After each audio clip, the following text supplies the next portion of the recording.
রাজা পরীক্ষিত জানতে পেরেছিলেন তার 7 দিন পরমায়ু আছে, কিন্তু আমার একদিন আছে কিনা তাও জানি না। জয় রাধে। 1 ঘন্টা আছে কিনা তাও জানি না।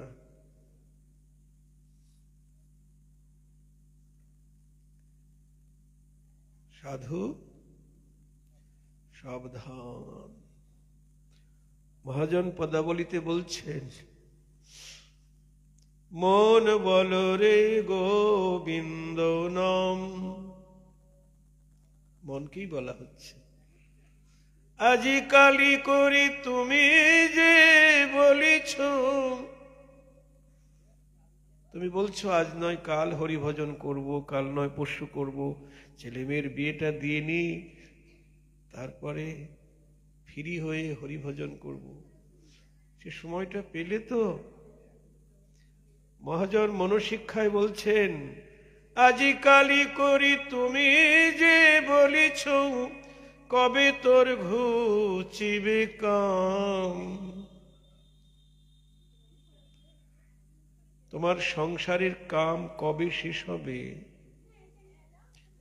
কথা বলবেন না।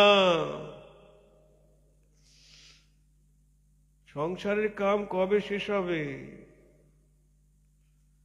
সংসারের কাম কালকেরটা আজকে করে রাখতে পারলে ভালো হয়, তাই না? এগিয়ে থাকলো। আর হরিভজন আজ নয় কাল, কাল নয় পরশু। আজি কালি করি তুমি যে বলিছ, কবে তোর ঘুচিবে কাম। কালি সে করিবে তুমি যে বলিছ, আজি তা করো না ভাই। কালকে হরিভজন করবে বলছো না, আজকেই করো। কেন গো? কারণ আজি যা করিবে তা করো এখনই। আবার কি বলছেন? আজ যা করবে তা করো এখনই। কেন এখনই করতে হবে কেন? আজি যা করিবে তা করো এখনই, কি জানি কখনো যাই, কি জানি কখনো যাই। আর হরি বলার সময় হয় কি না হয়। প্রাণ পাখি কখন জানি উড়ে পালায়, হরি বলার সময় হয় কি না হয়। পাখি কখন জানি উড়ে পালায়, এই দেহ খাঁচা ফাঁকি দিয়ে। প্রাণ পাখি কখন জানি উড়ে পালায়, আর হরি বলার সময় হয় কি না হয়। কখনো কি জানি যা।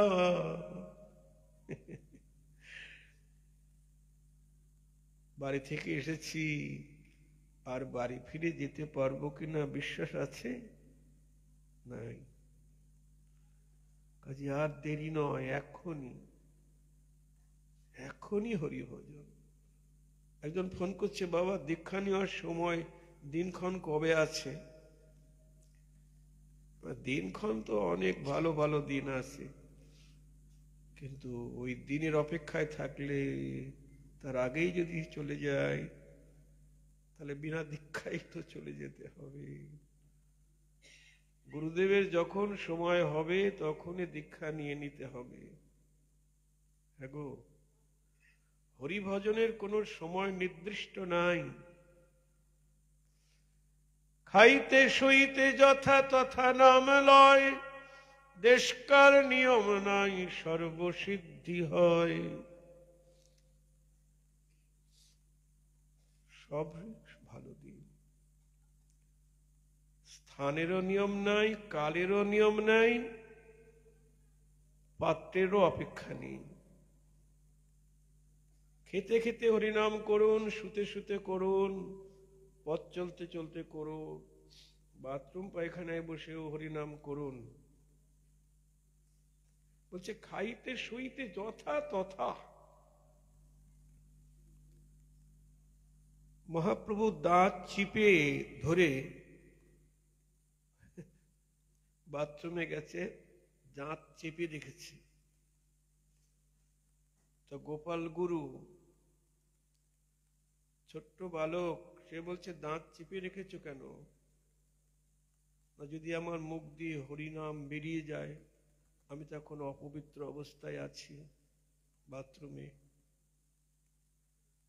তখন গোপাল গুরু বললেন, ওই সময় যদি প্রাণটা বার হয়ে যায়, তাহলে তো হরিনাম শূন্য হয়ে আমাকে চলে যেতে হবে।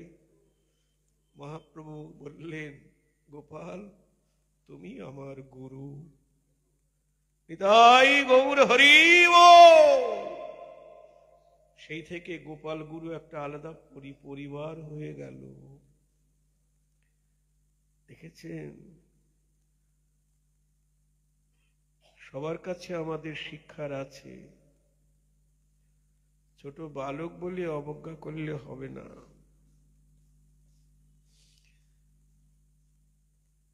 এই জন্যে যথাতথা বাথরুমে গিয়েও হরিনাম করতে হবে। যখন আপনার ছেলের অসুখ করলো, তখন সবসময় চিন্তা করছেন না কোথায় গেলে অসুখটা ভালো হবে, কোথায় গেলে? যখন রান্না করছেন তখনও ভাবছেন, বাথরুমে গিয়ে ভাববেন না, না এখন বাথরুমে এসেছি, কি চিন্তাটা বাইরে রাখবেন? না না না, সবসময় ভাবছেন। তেমনি আমার গৌর গোবিন্দকে সবসময় দিবানিশি। নরোত্তম ঠাকুর বলছেন, সাধন শরণ লীলা ইহাতে না করো হেলা। আমাদের সাধনা হলো লীলা স্মরণ, গৌর গোবিন্দের লীলা স্মরণ। স্মরণ কে করে? মন। আমরা তো অধিকাংশ সময়, দিবারাত্রি অধিকাংশ সময় এই সংসারে কেবল বিষয় চিন্তা করি, বিষয়কে স্মরণ করি, কিন্তু ভগবানের স্মরণ, ভগবানের চিন্তা আসে না। কিন্তু আমাদের গৌড়ীয় বৈষ্ণব সম্প্রদায় বলছেন, অষ্টকালীন লীলা স্মরণ করতে হবে। অষ্টকালীন লীলা মানে রাধা মাধব যে অষ্টকাল ধরে লীলা করছেন, 8টি কাল, প্রাতকাল, পূর্বাহ্নকাল, মধ্যাহ্নকাল, অপরাহ্নকাল, সায়ংকাল, প্রদোষকাল, মধ্যরাত্রি এবং নিশান্তকাল। এই 8টি কাল, 8টি কালের আলাদা আলাদা ভাগ আছে। অষ্টকালে আমরা বিভিন্ন রকম পদাবলী কীর্তন, অষ্টকালের লীলা হয়। নিশান্তকাল থেকে আমাদের লীলা স্মরণ শুরু হয়। নিশান্তকাল থেকে, নিশান্তকাল হলো রাত্রি 3টা 36 থেকে আরম্ভ, 6টা পর্যন্ত নিশান্তকাল। এই সময় আমাদের স্মরণীয় হলো নিশান্তকালীন লীলা, অর্থাৎ কুঞ্জভঙ্গ লীলা। আমাদের আজকে এখানে কীর্তন করার একবার কথা হয়েছিল, কিন্তু আমিও প্রস্তুতি নিয়েছিলাম, হঠাৎ আবার সংবাদ গেল না, হবে না। যা কৃষ্ণের ইচ্ছা, গৌরের ইচ্ছা। তা কীর্তন সম্বন্ধে এই জন্য একটু বলতে ইচ্ছে করছে। নিশান্তকালীন লীলা মানে কুঞ্জভঙ্গ লীলা। আপনারা কুঞ্জভঙ্গ লীলা শোনেন তো? কটার সময় আরম্ভ হয়? সকাল 10টা, 11টা, 12টায় কুঞ্জভঙ্গ শুরু হয়। কিন্তু কুঞ্জভঙ্গ লীলা সময় উপযোগী লীলা হলো রাত্রি 3:30 থেকে 3:36 থেকে আরম্ভ করে সকাল 6টা পর্যন্ত 2 ঘন্টা 24 মিনিট নিশান্তকালীন লীলা। তারপরে ওখানে লীলা স্মরণে আমাদের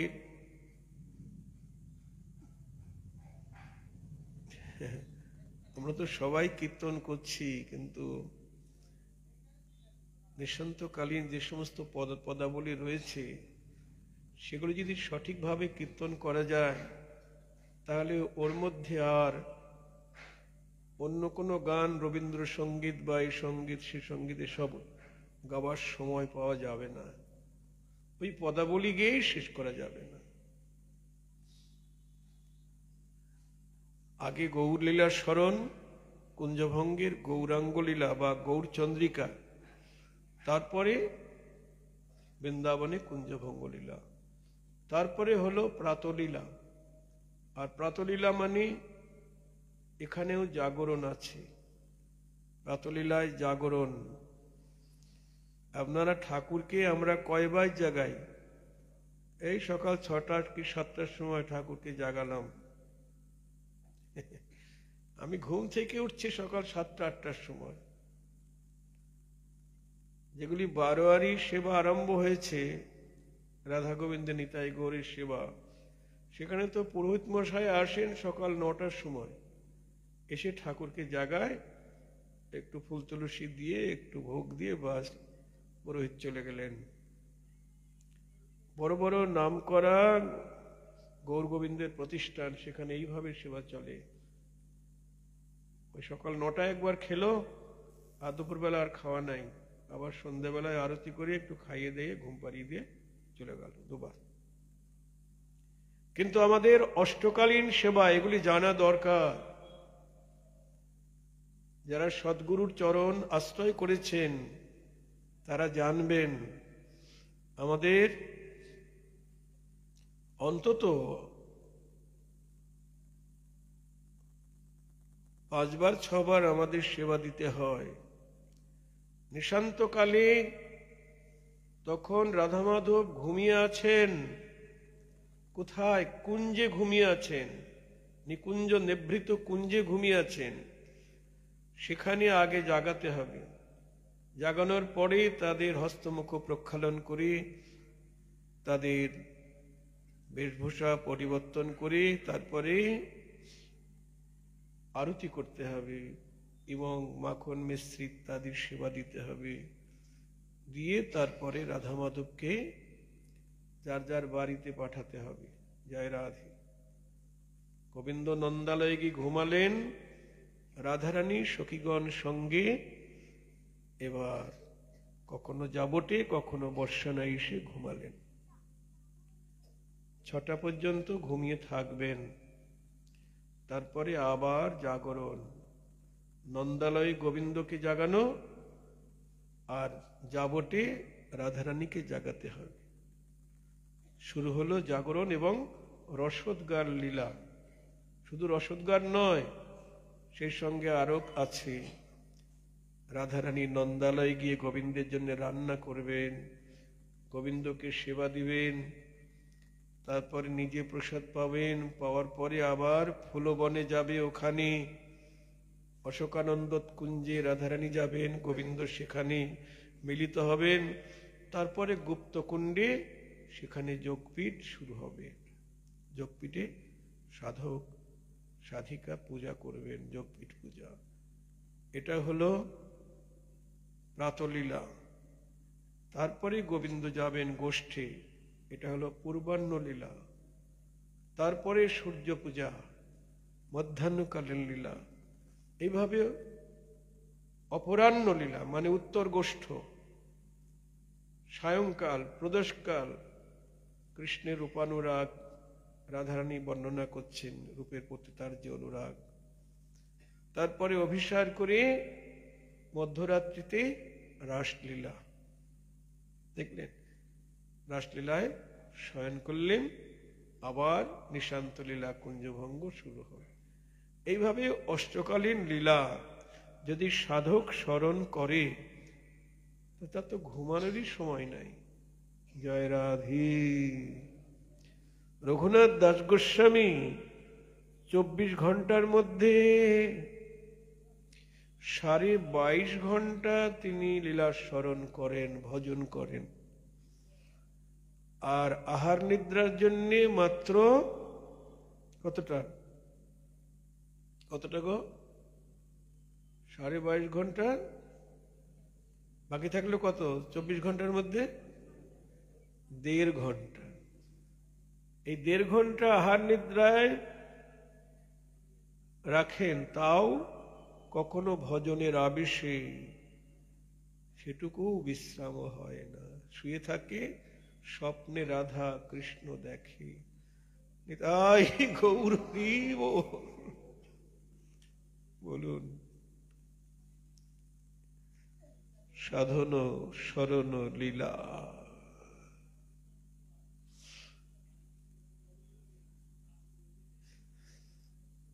এই লীলাকে স্মরণ করতে হবে।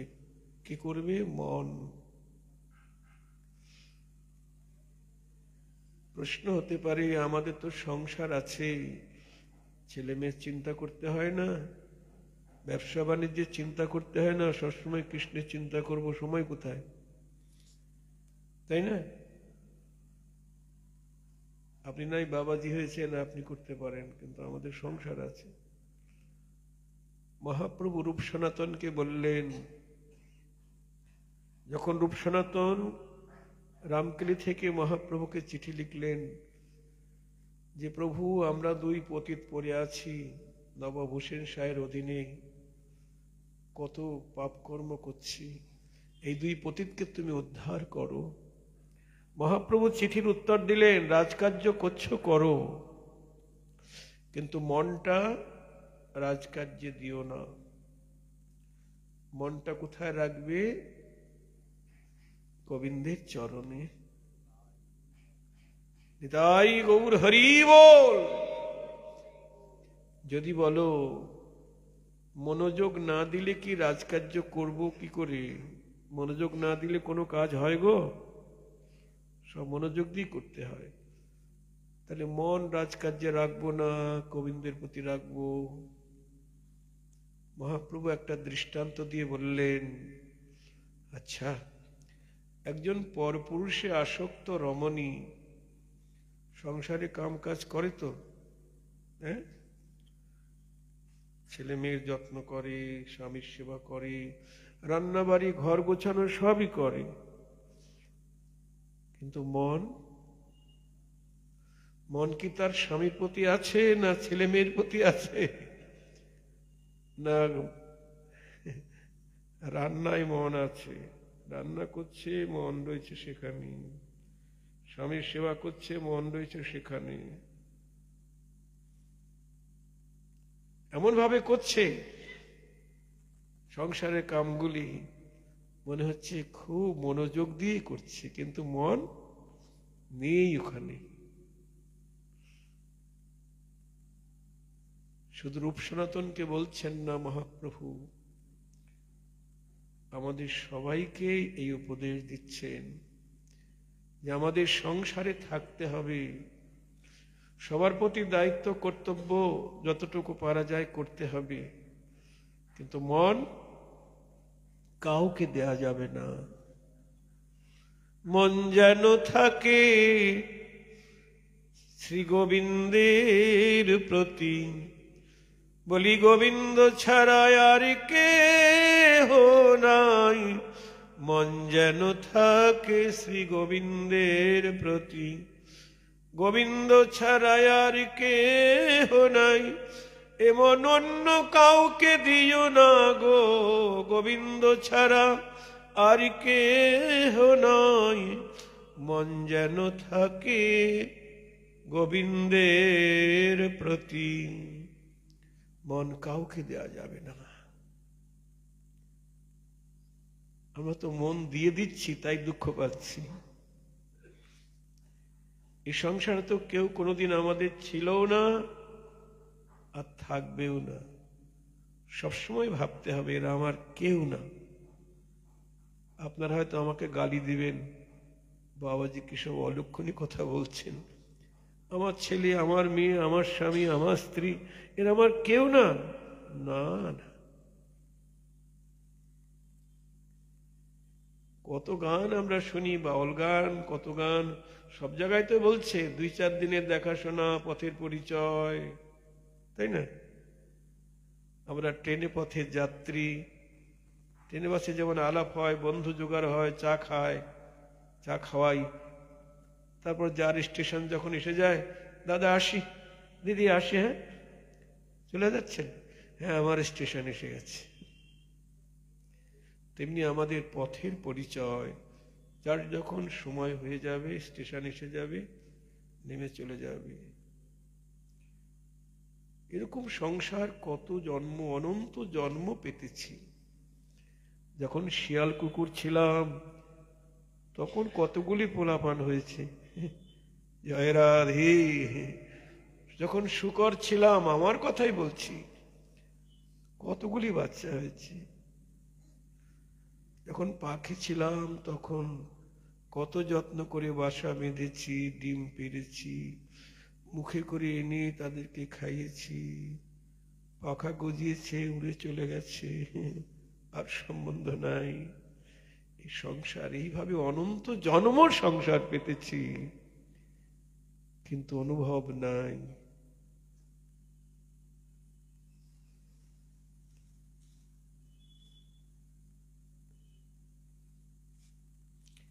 কৃষ্ণ ভজিবার তরে সংসারে আইন, মিছে মায়ায় বদ্ধ হয়ে বৃক্ষ সম হইন। পুত্ররূপে ফল রূপে পুত্র কন্যা ডাল ভাঙি পরে, কাল রূপে পৃথিবীতে পক্ষ বাসা করে। কি বলছেন? ফলরূপে পুত্র কন্যা ডাল ভেঙে পড়ছে, আজই যাচ্ছে কালও যাচ্ছে, কাল রূপে পৃথিবীতে পক্ষ বাসা করছে। কাল আমার শিয়রে দাঁড়িয়ে আছে। দিন গেল মিছে কাজে, রাত্রি গেল নিদে, না ভুজেন রাধা কৃষ্ণ চরণরবিন্দে। হরি হরি বিফলে জনম গোয়াইনু। দেখেছেন? মনুষ্য জনম পাইয়া রাধা কৃষ্ণ না ভজিয়া, জানিয়া শুনিয়া বিষ খাইনু। জয় রাধে।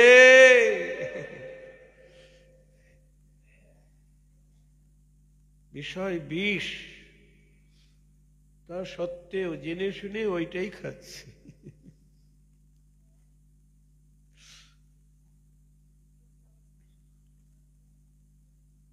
মনুষ্য জনম পাইয়া রাধা কৃষ্ণ না ভজিয়া, জানিয়া শুনিয়া বিষ খাইনু। গোলকের প্রেমধন হরিনাম সংকীর্তন, রতি না জন্মিল কেন তাই, সংসার বিষানলি দিবানিশি হিয়া জলি, জুড়াইতে না কই নই উপায়। আবার কি বলছেন? সংসার বিষানলি, সংসার শুধু বিষই নয়, আবার অনল, একসঙ্গে দুইটা যুক্ত হয়ে আমাকে ত্রিতাপ জ্বালা দিচ্ছে। আধ্যাত্মিক আদি দৈবিক আদি ভৌতিক। সংসার বিষানলি দিবানিশি হিয়া জলি, জুড়াইতে না কই নই উপায়। কোথায় গিয়ে জ্বালা জুড়াবে চেষ্টা করছি না।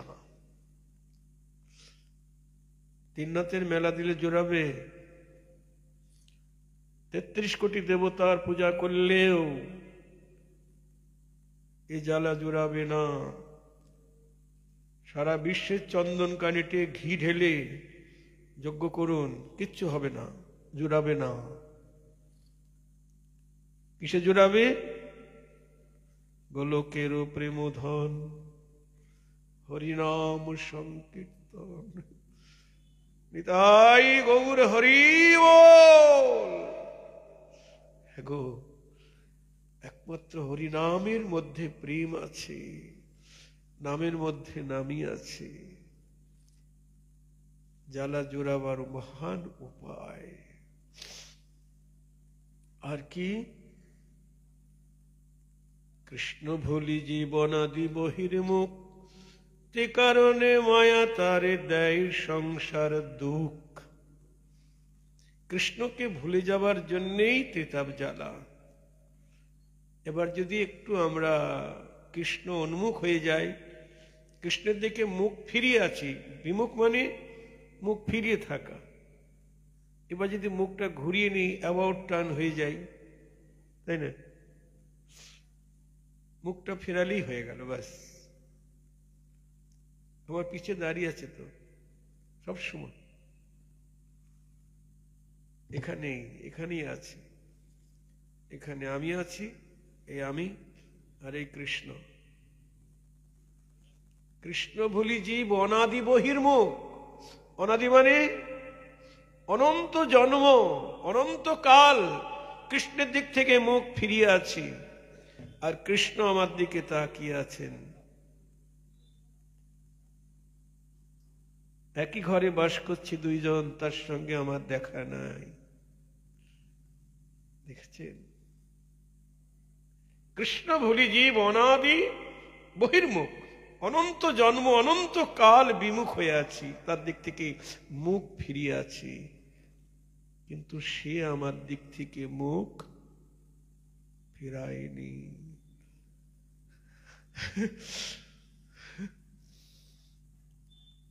সবচাইতে আপনজন কে তাহলে? আমার গোবিন্দ ছাড়া আর কেহ নাই।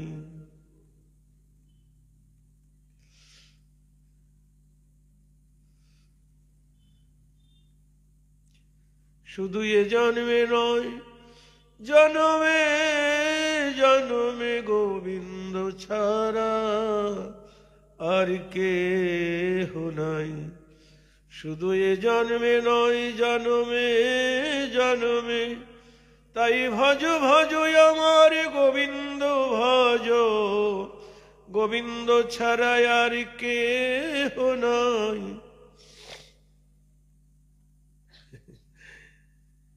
জন্ম জন্মান্তরে সে আমার সাথী, আমার সঙ্গী, এমন আপনজন আর কেউ নাই, চির আপন।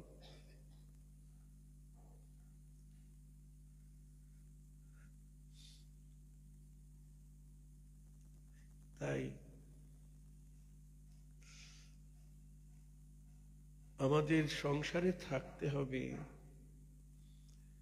কিন্তু ওই পরপুরুষে আসক্ত রমণীর মতো থাকতে হবে।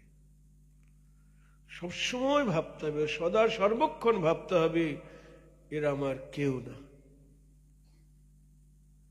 তাহলে মায়া আপনাকে আমাকে দুঃখ দিতে পারবে না, মায়া স্পর্শই করবে না। শিবার সঙ্গে নাই মহাপ্রভু হরি সংকীর্তনে নৃত্য করছেন। এমন সময় শ্রীবাসের পুত্র মারা গেল। রমণীগণ পুত্রকে ঘিরে বসে কাঁদছেন। কান্নার শব্দ শুনে শ্রীবাস গিয়ে বলছে, কান্না বন্ধ করো, তোমরা কান্না বন্ধ না করলে গঙ্গায় ঝাঁপ দেব। শ্রীবাস গৃহিণী বলছে, স্বামী, পুত্র মারা গেছে, আমি মা হয়ে কাঁদবো না? আর আমি কাঁদলে তুমি গঙ্গায় ঝাঁপ দেবে, এ কথা কেন বলছো? শ্রীবাস পণ্ডিত বলছে, মালিনী গো, মালিনী গো তুমি কি জানো না, আমার আঙ্গিনায় যে গৌর হরি হরি সংকীর্তনে নৃত্য করিছে। তোমাদের এই কান্নার শব্দ যদি গৌর হরির কানে যায়, তাহলে যে আমার প্রভুর প্রেমানন্দে বিঘ্ন হবে, আর গৌর সেবায় যদি বিঘ্ন হয়, এ জীবন গঙ্গার জলে বিসর্জন দিব। নিতাই গৌর হরি বল। কেমন ভালোবাসা! পুত্র মারা যে গেছে সেদিকে লক্ষ্য নাই, লক্ষ্য আমার গৌর হরির সুখের দিকে। তাকে স্পর্শ করে নাই পুত্র শোক। রমণীগণ কান্না বন্ধ করলেন। শ্রীবাস পণ্ডিত গৌর হরির সঙ্গে গিয়ে হরিনাম করতে লাগলেন।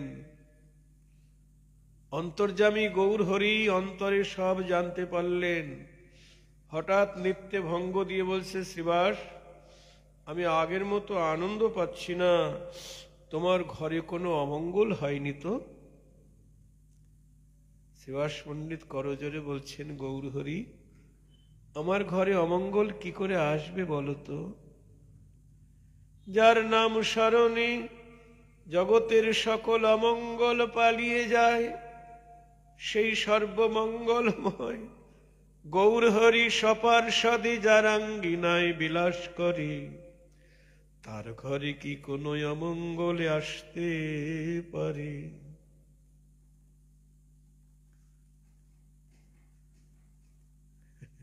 আর এই জগতের মানুষ আমরা বলি, তুমি ঘরে আসলে আমার স্বামী, আমার ছেলে মারা গেল, তুমি কেমন ভগবান? যদি গুরুদেব বাড়ি আসে তখন যদি একটা অঘটন ঘটে, তাহলে বলবো এই গোসাই ঠিক নাই, এটাই তো বলবো। কিন্তু শুদ্ধ ভক্তের কি চরিত্র দেখুন। মহাপ্রভু আঙিনায়, শুধু মহাপ্রভু নয়, নিত্যানন্দ, অদ্বৈত গদাধর, মুরারি, মুকুন্দ, অসংখ্য ভক্ত সঙ্গে গৌর হরি নৃত্য করছেন, হরিনাম করছেন। সেই কালে পুত্র মারা গেছে। মহাপ্রভু বলছে, কোনো অমঙ্গল হয়নি তো? আমি নিত্যে আনন্দ পাচ্ছি না? বলছে, তুমি যার আঙ্গিনায় নৃত্য করো, তুমি যে মঙ্গলময়, আমার ঘরে অমঙ্গল আসবে কি করে? একজন ভক্ত বললেন, প্রভু, কিছুক্ষণ আগে শ্রীবাসের পুত্র মারা গেছে। মহাপ্রভু বলছেন, এ কথা সত্য শ্রীবাস? শ্রীবাস বলছেন, পুত্র? কার পুত্র? আমার তো কেউ নেই।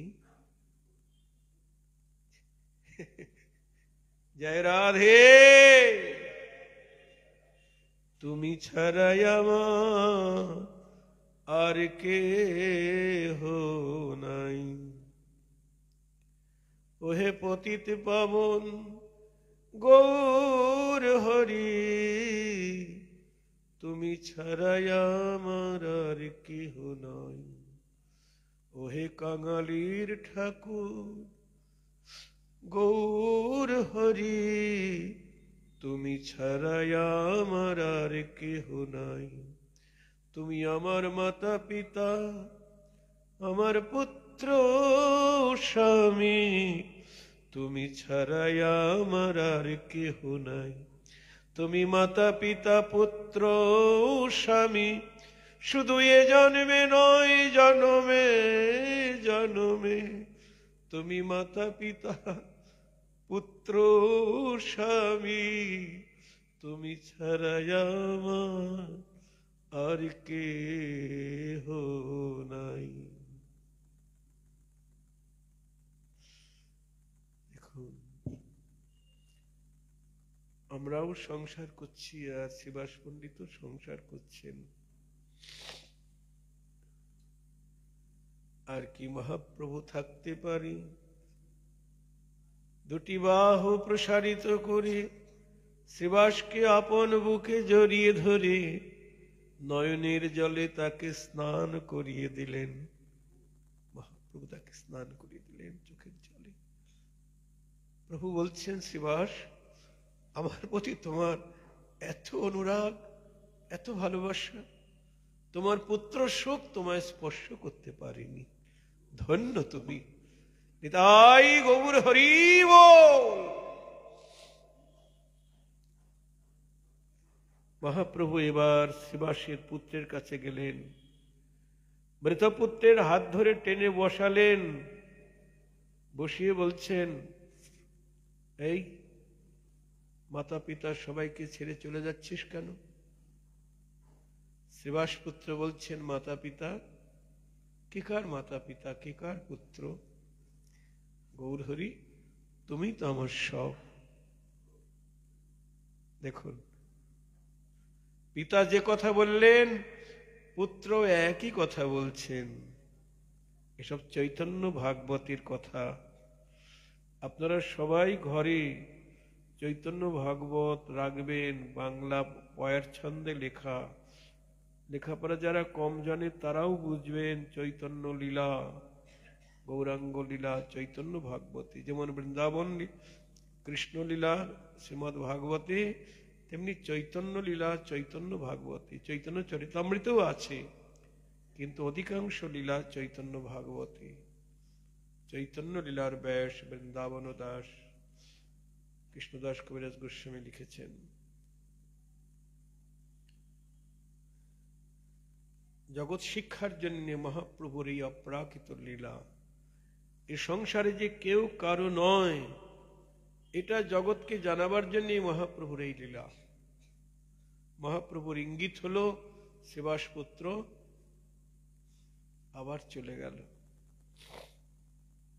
শ্রীবাস গৃহিণী মালিনী বা শ্রীবাস পণ্ডিত একবারের জন্যও বললেন না যে তুমি থাকতে কেন আমার পুত্র মারা গেল, তুমি কেমন ভগবান, আজ তোমার পরীক্ষা ভগবান, তাই না?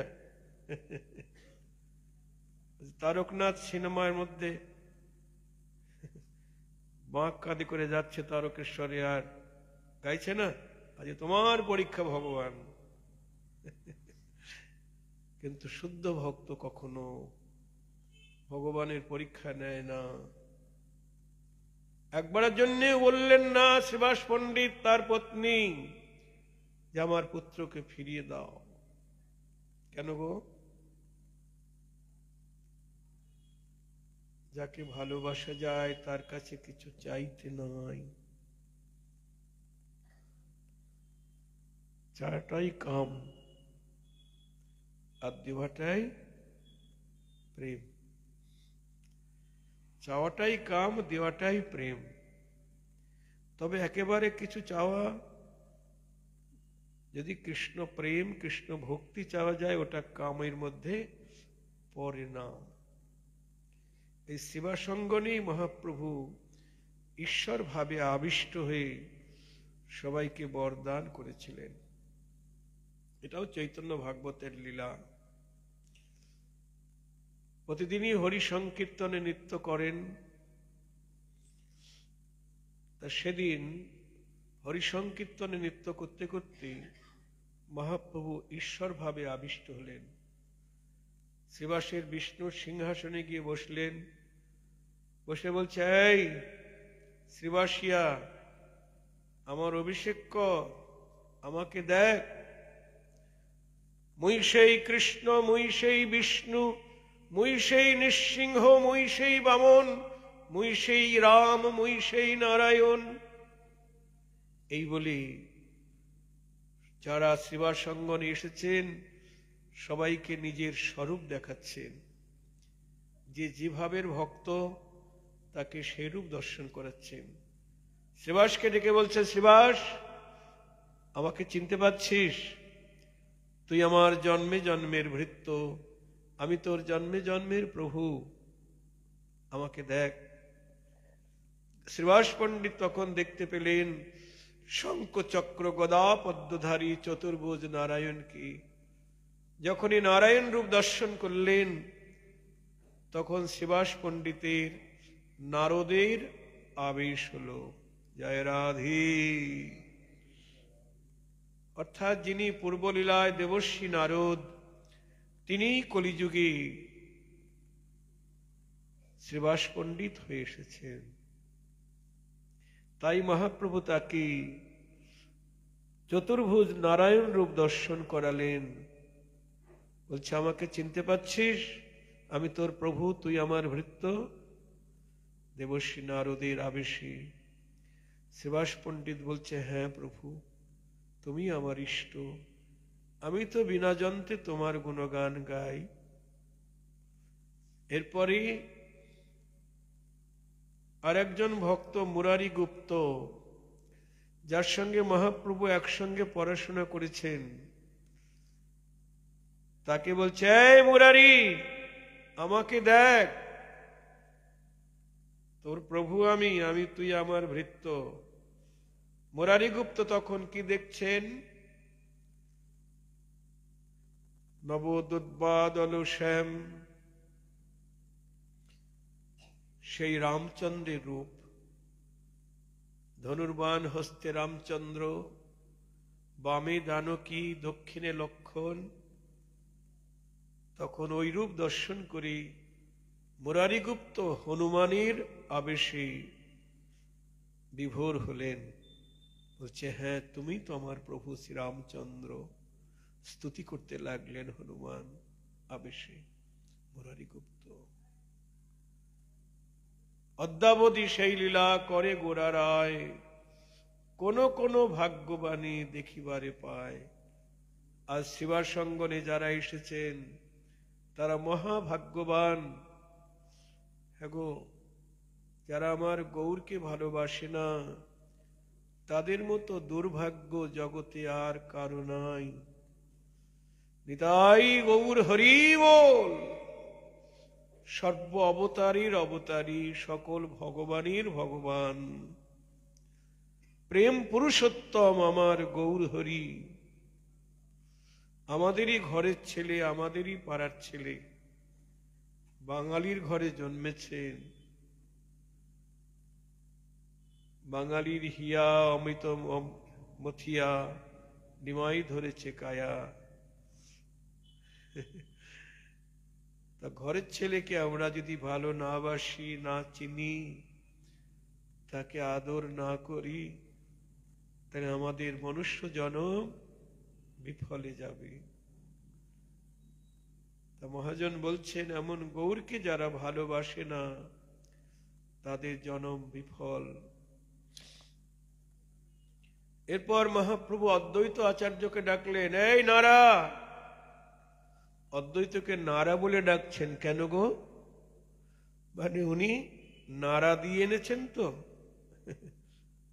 নারা মানে বৈকুণ্ঠের আসন নারা দিয়ে এনেছেন, হুঙ্কারে। বৈকুণ্ঠের আসন টলে গেছে।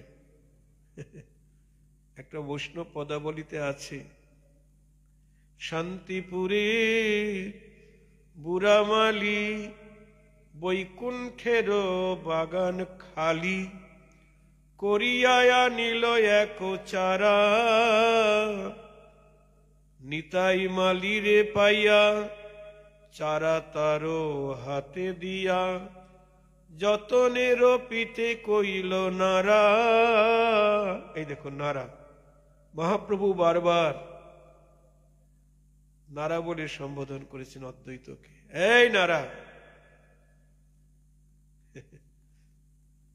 কি সুন্দর পদাবলী দেখুন। বলছে, শান্তিপুরের বুড়ামালি, বৈকুণ্ঠের বাগান খালি, করিয়া আনিল একটি চারা। এ জগতে যেমন মালি, যারা ফুল বা ফলের চাষ করে, তাদেরকে মালি বলে, তেমনি শান্তিপুরের বুড়ামালি অর্থাৎ অদ্বৈত আচার্য বৈকুণ্ঠের বাগান থেকে একটা চারা নিয়ে এলেন, তার নাম চৈতন্য চারা। এবার নিতাই মালিরে দিয়া,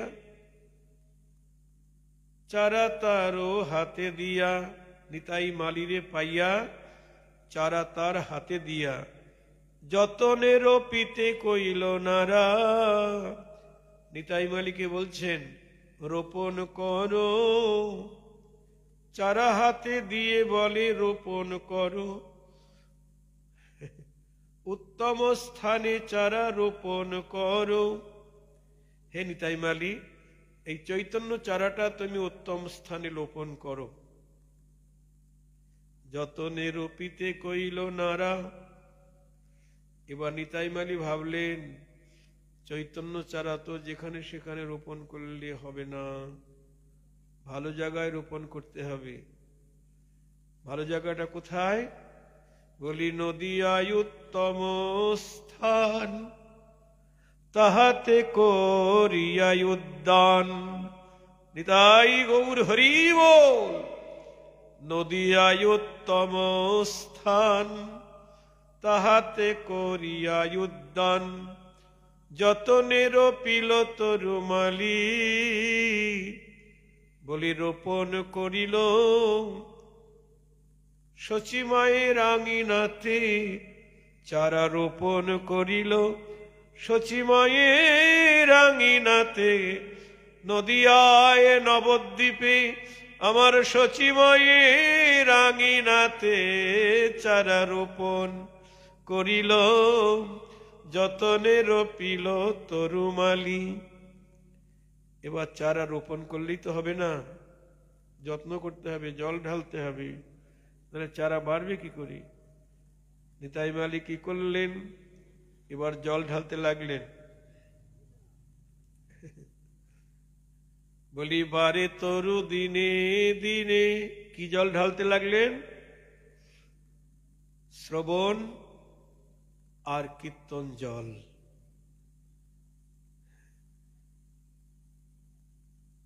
কৃষ্ণ ভক্তিরূপ জল সিঞ্চন করতে লাগলেন, ভক্তিরূপ জল। জয় রাধে। ভক্তি জল সিঞ্চন করতে গেলে এখান দিয়ে সিঞ্চন করতে হবে, এখান দিয়ে সিঞ্চন করতে হবে, তবে চারা বাড়বে। এবার বারে তরু দিনে দিনে, শাখাপত্র অগণনে। গজাইল যত্নে জল ঢালি, বলি বাড়িতে লাগিল শাখা পল্লব বিস্তার করে। আমার চৈতন্য কল্পতরু শাখা পল্লব বিস্তার করে বাড়িতে লাগিল। গজাইল যত্নে জল ঢালি। যখনই শাখা পল্লব বিস্তার করে চৈতন্য কল্পবৃক্ষ বাড়তে লাগলেন, এবার ফল ফলতে আরম্ভ করলেন। এবার পাইয়া সে ভকতি জল। দেখুন, পাইয়া সে ভকতি জল, নাম প্রেম দুই ফল। প্রসবিল সে তরু সুন্দর গো। ভকতি জল সিঞ্চন পেয়ে চৈতন্য কল্পবৃক্ষ দুই রকমের ফল প্রসব করলেন। কি? পাইয়া সে ভকতি জল, নাম প্রেম দুই ফল। প্রসবিল সে তরু সুন্দর। হরিনাম আর প্রেম দুই রকম ফল প্রসব করলেন চৈতন্য কল্পবৃক্ষ। নিতাই গৌর হরি বল। আর সেই দুই ফলের আসে জীব পাখি নিত্য আসে। এই যে আপনারা এখানে এসেছেন কেন? কিসের লোভে? টাকা পয়সাও দেওয়া হবে না, রেশনও দেওয়া হবে না, লক্ষ্মীর ঘটও হবে না। তাহলে এখানে কেন এসেছেন? সেই দুই ফলের আসে জীব পাখি নিত্য আসে। তারা কোলাহল করে নিরন্তর গো। সবাই হরি বল বলে গো। প্রেমানন্দে বাহু তুলে সবাই হরি বল বলে গো। তাদের আনন্দ আর ধরে না গো। সবাই হরি বল বলে গো। নাম প্রেম ফল আস্বাদনে আনন্দ আর ধরে না গো। হরি নাম প্রেম ফল আস্বাদনে সবাই হরি বল বলে গো। কোলাহল করে নিরন্তর। ফল খায় আর কোলাহল করে, অন্য কোনো বাজে কোলাহল নয়,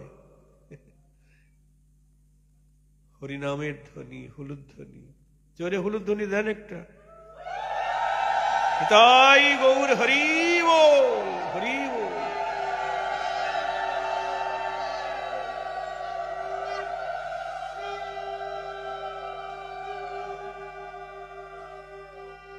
আচ্ছা, তাহলে গাছ লাগিয়েছে কে গো? নিতাই মালি। জল ঢেলেছে কে? নিতাই মালি। ফল ফলিয়েছে কে? নিতাই মালি। তাই এই নাম প্রেম ফলের মালিক হলেন নিত্যানন্দ প্রভু নিতাই মালি। নিতাই মালি যদি কৃপা করে কাউকে দেয় তবেই সে পাবে, না হলে পাবে না। নিতাই মালি ভাবছেন এই হরিনাম প্রেম ফল আমি কতটুকু আস্বাদন করব, সব আমি বিলিয়ে দেব, নাম প্রেম ফল সব বিলিয়ে দেব। তাই না নিতাই মালি কি করলেন? আনন্দেতে নিতাই মালি মাথায় লয়ে ফলের ডালি। আনন্দেতে নিতাই মালি মাথায় লয়ে ফলের ডালি।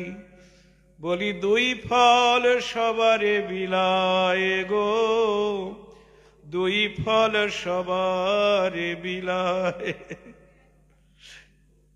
আজ বিলাই দেয় গো, আনন্দেতে নিতাই মালি বিলাই দেয় গো। অধম চণ্ডাল জানে আনন্দেতে নিতাই মালি বিলাই দেয় গো। দুই ফল সবারে বিলায়। নাহি জাতি ভেদাভেদ মিটিল সবার খেদ। এবার যবনেও ফল আস্বাদিল, যবনেও ফল আস্বাদিল। উল্টা হয়ে গেল, আগে এইখানে তারপর ওখানে। আর না, তাড়াতাড়ি তাড়াতাড়ি।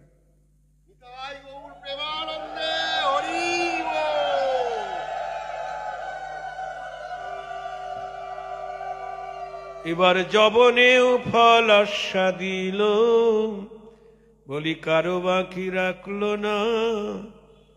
আচণ্ডালি বিলাইল, কারো বাকি রাখলো না। যবনেও ফল আস্বাদিল, কাউকে বাকি রাখলো না। যবনেও ফল আস্বাদিল, আমার পরম দয়াল নিতাইয়ের করুণাতে যবনেও ফল আস্বাদিল। এবার কারো বাকি রাখলো না, যবনেও ফল আস্বাদিল। কেমন দয়াল নিতাই বলুন? গোলকের প্রেমধন হরিনাম সংকীর্তন সবাইকে বিলিয়ে দিলেন। সংসারের পার হয়ে ভক্তির সাগরে যে ডুবিবে সে ভজুক আমার নিতাই চাঁদের। সংসারের পার হয়ে যদি কেউ ভক্তির সমুদ্রে ডুবতে চাও, তাহলে ভজ ভজ আমার নিতাই ভজ। ভক্তি সাগরে ডুবতে হলে ভজ ভজ আমার নিতাই ভজ। ভক্তি রস সাগরে ডুবতে হলে ভজ ভজ আমার নিতাই ভজ। নিতাইয়ের করুণা ছাড়া কেউ পাবে না গো। গোপীগণের যেই প্রেম কহে ভাগবতী, একেলা নিত্যানন্দ হইতে পাইবে সকলেতে। নিতাইয়ের কৃপা বিনা কেউ পাবে না। হেন নিতাই বিনে ভাই,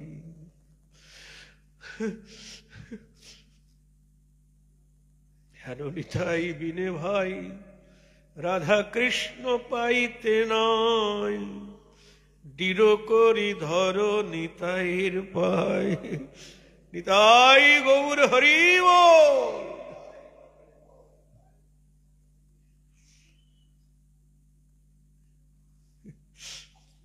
যে দেশেতে নিতাই নাই, সে দেশে না যাব। এইখানে নিত্যানন্দ হরিসভা ছিল, আছে এখন? হ্যাঁ, অনেকবার কীর্তন করেছি। এখন বুড়া হয়ে গেছে, আর ডাকে না আমাকে।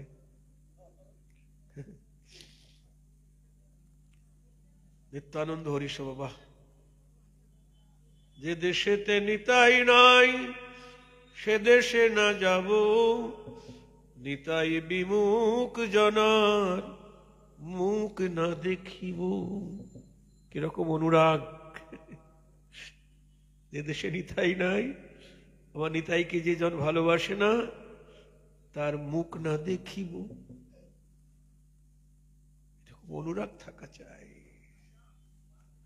সংসার সুখের মুখে তুলে দিয়ে ছাই, নগরে মাগিয়া খাবো গাইব নিতাই। নিতাই গৌর হরি বল।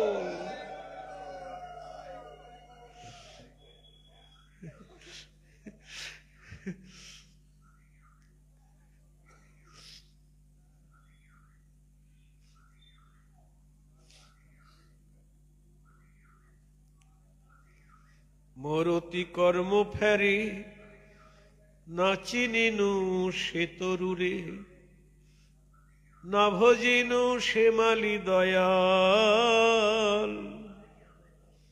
কৃষ্ণদাস দুরাশয় দন্তে তৃণ ধরি কয়, বলি ধিক ধিক এ পোড়া কপাল গো। বৈষ্ণব কবি কৃষ্ণদাস কাঁদছেন আর বলছেন, আমার পোড়া কপাল রে, এমন দয়াল মালি ভজিলাম না। আমার পোড়া কপাল রে, এমন দয়াল মালি ভজিলাম না। এমন সাধের জনম পেয়ে দয়াল নিতাই মালি ভজিলাম না। আমার পোড়া কপাল রে, ধিক ধিক এ পোড়া কপাল। তাই শান্তিপুরের বুড়ামালি, তাকে মহাপ্রভু ডাকছেন, এই নারা, আমার কাছে আয়, আমাকে দেখ, আমাকে দেখ। অদ্বৈত আচার্য তখন দেখতে পাচ্ছেন সিংহাসনে বসে আছেন তার আরাধ্য দেবকে, সেই মুরলীধারী শ্রীকৃষ্ণ মহাপ্রভুর আসনে বসে আছেন। মহাপ্রভু নাই, আছেন কে? তার মদন গোপাল। আমাকে দেখ, আমি তোর মদন গোপাল। অদ্বৈত আচার্য একবার গৌর হরিকে দেখছেন, আবার দেখছেন মদন গোপালকে। তখন প্রণাম করছেন, নমো ব্রহ্মণ্য দেবায় গো ব্রহ্মণ্য হিতায় চ জগদ্ধিতায় কৃষ্ণায় গোবিন্দায় নমো নমো। কৃষ্ণের প্রণাম মন্ত্রে অদ্বৈত প্রণাম করছেন কাকে? গৌর হরিকে। সব চৈতন্য ভাগবতে লেখা আছে, আমি বলছি না, বৃন্দাবন দাস ঠাকুর বলেছেন, সেটাই বলছি। সকল ভক্তগণকে নিজ স্বরূপ দেখালেন গৌর হরি। তারপরে বললেন, আমার অভিষেক কর। ও আরেকজনকে ডেকে বলছেন, এই গঙ্গাদাস, আমার কাছে আয়। গঙ্গাদাস পণ্ডিত, তোর মনে পড়ে যখন চাঁদ কাজী ঘোষণা করল, কালকে এসে যদি হরিনামের ধ্বনি শুনি তাহলে তার জাতকুল সব আমি লুট করব। তাই চাঁদগাজির ভয়তে তুই যখন নবদ্বীপ থেকে পালিয়ে যাচ্ছিলি রাত্রিবেলায়, অনেক রাত্রিতে সপরিবারে যখন এসে দেখলি গঙ্গার ঘাটে নৌকা নেই, আকুল হয়ে কাঁদছিলি, কোথায় হে পারের কান্ডারি, একবার আমায় পার করে দাও। কোনো খেয়ারি ছিল না। তখন একজন খেয়ারি এসেছিল, কে জানিস?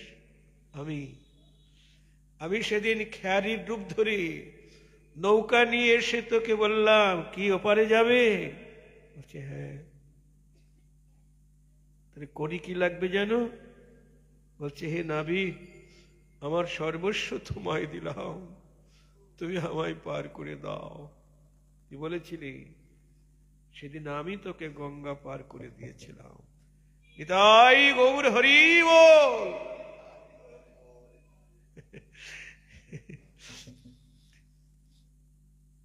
এবার বললেন সবাই আমায় অভিষেক কর। ভক্তগণ হাজার হাজার কলসি নিয়ে গঙ্গা বাড়ি আনয়ন করলেন। সেই জল ছাকনি করে সুবাসিত করে সেই জলে মহাপ্রভুকে অভিষেক করানো হলো। তারপরে গন্ধ পুষ্প ধূপ দ্বীপে গৌর হরির চরণ পূজা করছেন ভক্তগণ। বলছে পূজা কর। যে গৌর হরির চরণে কেউ প্রণাম করতে পারে না, কাউকে প্রণাম করতে দেয় না, আজ সবার প্রতি কৃপা পরবশে বলছে আমার অভিষেক কর, পূজা কর।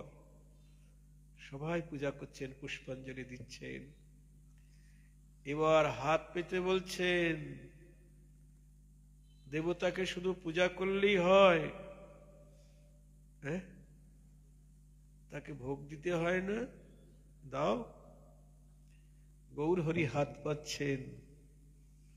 বলুন, যার ঘরে যা আছে সবাই ঘরে চলে গেলেন। সেদিন 7 প্রহর অর্থাৎ 21 ঘন্টা, 3 7 21 ঘন্টা ঈশ্বর ভাবে আবিষ্ট ছিলেন। সবাই নিজ নিজ ঘরে গিয়ে যার ঘরে যা সেবার সামগ্রী আছে নিয়ে আসছেন। কেউ খই, কলা, সন্দেশ, দধি, দুগ্ধ, মিষ্টি সামগ্রী নিয়ে এসে মহাপ্রভু সেবা দিচ্ছেন।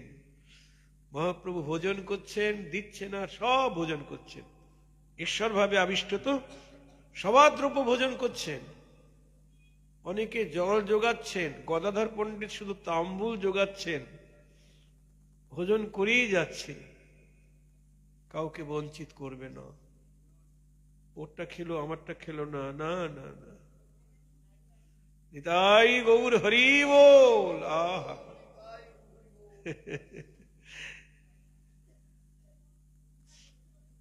ভোজন হয়ে গেল। এবার বলছেন আমি সবাইকে বরদান করব। তোমরা তো আমায় অনেক কিছু দিলে, আমি তোমাদেরকে দেব। বলো কে কি চাও? যে যা চাইবে আমি তাই দেব।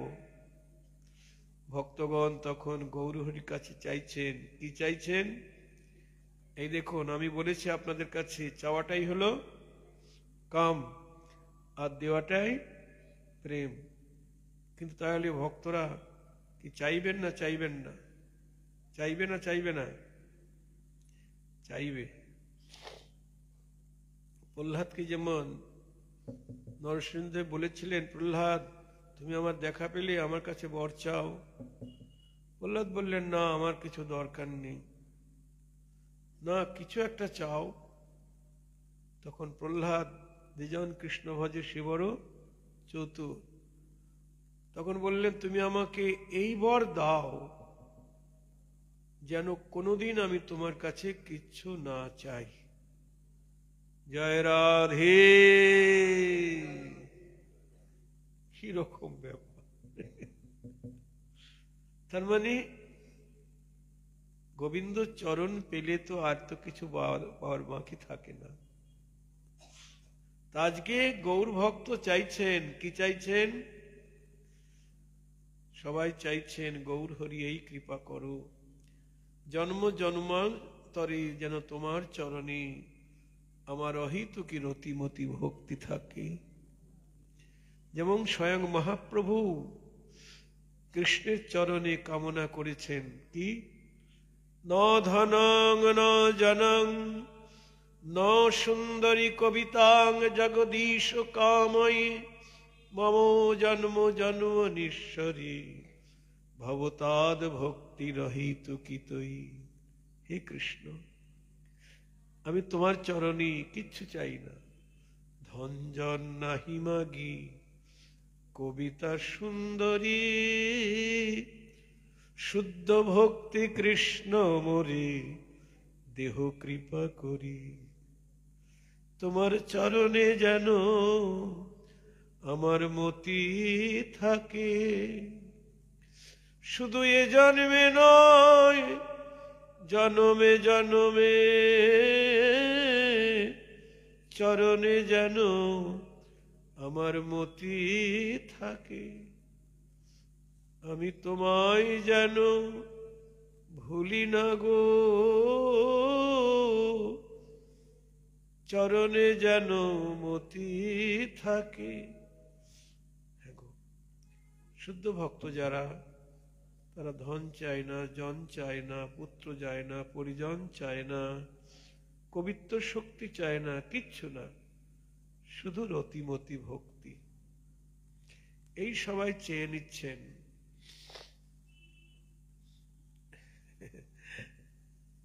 শ্রীবাস, অদ্বৈত এরা কিছু চাইছে না। তখন মহাপ্রভু যেচে সেদেই বলছেন, তোমরা কিছু চাইলে না? শ্রীবাস পণ্ডিত কিছুই বলছে না। অদ্বৈত তুমি? অদ্বৈত বলছেন, আমি যা চেয়েছি তা তো পেয়ে গেছি। চেয়েছিলাম এই মর্তভূমে তোমার শুভ আগমন, তাই গঙ্গা জল তুলসী দিয়ে তোমায় আহ্বান করেছি। সাড়া দিয়েছ ভৃত্যের ডাকে, এসেছ নদিয়াপুরী। গৌরহরি, পেলে তোমার চরণ আর কি পাওয়ার কিছু বাকি থাকি? তবে যদি কিছু তুমি আমায় দিতে চাও, যেন চরণ ছাড়া করো না গো। ওহে পতিত পাবন গৌরহরি, যেন চরণ ছাড়া করো না গো। শুধু এ জন্মে নয়, জন্মে জন্মে। ঠিক আছে, তাই হবে। শ্রীবাস, তুমি কিছু চাও? শ্রীবাস বলছে, আমি কি চাইব? তারও তো কিছু পাওয়ার বাকি নেই। কারণ যার আঙিনায় সপার্ষদ গৌর হরি হরি সংকীর্তনে বিলাস করে, তার কি পাওয়ার কিছু বাকি আছে গো? নাই। তবু মহাপ্রভু যখন কিছু দিতে চাইছেন, চাই, কি চাইব? বলছেন, গৌর হরি, অন্য কিছু চাই না। আজ যেমন শ্রীবাসের এই বাহির আঙ্গিনায় তুমি সংকীর্তনে বিলাস করছো সপার্ষদ, এমনি শুধু বাহির অঙ্গিনায় নয়, আমার হৃদয় অঙ্গনে বিলাস করুন। ওহে কাঙালের ঠাকুর গৌর হরি, আমার হৃদয় অঙ্গনে বিলাস করু। তোমার ভাই নিতাইকে সঙ্গে নিয়ে আমার হৃদয় অঙ্গনে বিলাস করু। যেন অঙ্গিনা ছাড়া হইও না গো, আমার হৃদয় অঙ্গনে বিলাস করু। আমার এই নিবেদন শ্রীচরণে, আমার অঙ্গিনা ছাড়া হইও না প্রভু। এই নিবেদন শ্রীচরণে, আমার হৃদয় অঙ্গনে বিলাস করু। শুধু এ জন্মে নয় জন্মে জন্মে, ওহে কাঙালের ঠাকুর গৌর হরি। শুধু এ জন্মে নয় জন্মে জন্মে, আমার হৃদয় অঙ্গনে বিলাস করো।